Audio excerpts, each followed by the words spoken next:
గ్రామం మాది SC colony. ఈ మైనింగ్ లీజు 101 చెరువులో ఉంది. ఇది ఎస్సీ కాలనీ 150 మీటర్లు ఎస్సీ కాలనీ ఉంది. ఈ ఎస్సీ కాలనీలో ప్లాస్టింగ్ చేస్తే ఎస్సీ కాలనీ రాళ్ళు పడిపోతాయి. ఈ పక్క చర్చ్ 80 మీటర్లో ఉంది. వెనక కృష్ణ మందిరం 100 మీటర్లో ఉంది. దాని ముందు ఎలిమెంటరీ స్కూల్ 120 మీటర్లో ఉంది. ఈ పిల్లల సేఫ్టీ ఏంది? ఎస్సీ ఎస్టీలకి సేఫ్టీ ఏంది? ఒట్టిపాలెం ఉంది, ఎస్సీ ఎస్టీ సేఫ్టీ ఉంది.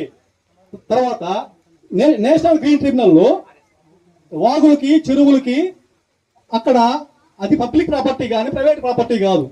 అక్కడ ఈ యుద్ధం చెప్పింది. ఎటువంటి కన్స్ట్రక్షన్స్ కానీ ఎటువంటి మైనింగ్ లీజులు కానీ యుద్ధం చెప్పింది. అదే సుప్రీంకోర్టు ఇటాచి తివారీ వర్సెస్ కమలాదేవి 2001లో జడ్జిమెంట్ ఇచ్చింది.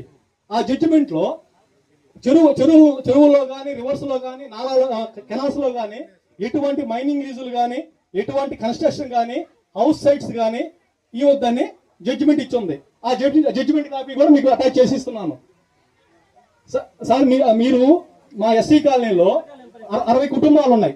60 కుటుంబాలు ఆర్టికల్ 21 ప్రకారం రాజ్యాంగం ఆర్టికల్ 21 ప్రకారం మాకు స్వచ్ఛమైన గాలి, స్వచ్ఛమైన పరిశుభ్రమైన వాతావరణం మాకు కావాలి కదా. ఈ మైన్ చేయడం వల్ల 150 మీటర్లు ఉన్న మా ఎస్సీ కాలనీ దుమ్ము మా ఎస్సీ కాలనీలో పడుద్ది. బ్లాస్టింగ్ రాదు మా ఎస్సీ కాలనీ పడుద్ది. మేము ఎక్కడికి పోవాలా? ఊరు ఖాళీ చేసి వెళ్ళిపోవాలా ఏంది? అదే విధంగా director of general mine safety rules ప్రకారం 500 మీటర్ల వరకు సేఫ్టీ జోన్. ఈ 150 మీటర్లు మా రాళ్ళు ఎందుకు పడవు? దుమ్మెందుకు రాదు? ఈ నీళ్లు కలుషితమయ్యే వల్ల పశువులు చనిపో ఆస్కారం ఉంది. డ్రైనేజ్ వాటర్ నీళ్ళు తాగడం వల్ల సిలికోసిస్, ఆస్తమా, క్షయ రకరకాల జబ్బులు వస్తాయి. అదే విధంగా ఈ నీళ్లు చెరువుల ద్వారా పంటకు పోవడం వల్ల అమోనియం నైట్రేట్ వాడడం వల్ల ఆ పంట కూడా నాశనం అయిపోద్ది.